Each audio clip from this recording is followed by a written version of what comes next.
আসসালামু আলাইকুম viewers, Sabbir solve একাডেমির পক্ষ থেকে আপনাদের সকলকে স্বাগতম। তো ভাইয়া আজকে আমরা শিখব আয়তনে বাংলাদেশের বৃহত্তম ও ক্ষুদ্রতম স্থান। তো ভাইয়া দেখেন, বিভাগ বৃহত্তম বিভাগ হলো চট্টগ্রাম এবং ভাইয়া ক্ষুদ্রতম বিভাগ হলো ময়মনসিংহ। তারপরে ভাইয়া দেখেন, বৃহত্তম জেলা হলো রাঙ্গামাটি এবং ক্ষুদ্রতম জেলা হলো নারায়ণগঞ্জ। বৃহত্তম উপজেলা হলো শ্যামনগর এবং ক্ষুদ্রতম উপজেলা হলো শায়েস্তাগঞ্জ হবিগঞ্জ।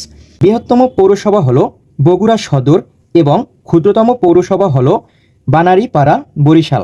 ভাইয়া আমি আরেকবার রিপিট করি, দেখেন বৃহত্তম বিভাগ হলো চট্টগ্রাম এবং ক্ষুদ্রতম বিভাগ হলো ময়মনসিংহ। তারপরে ভাইয়া বৃহত্তম জেলা হলো রাঙ্গামাটি এবং ক্ষুদ্রতম জেলা হলো নারায়ণগঞ্জ। বৃহত্তম উপজেলা হলো শ্যামনগর এবং ক্ষুদ্রতম উপজেলা হলো শায়েস্তাগঞ্জ হবিগঞ্জ। বৃহত্তম পৌরসভা হলো বগুড়া সদর এবং ক্ষুদ্রতম পৌরসভা হলো বানারীপাড়া বরিশাল। তো ভাই আজকের ভিডিওটি এ পর্যন্তই। যদি ভিডিওটি ভালো লেগে থাকে অবশ্যই আমার ইউটিউব চ্যানেলটি সাবস্ক্রাইব করে দিবেন।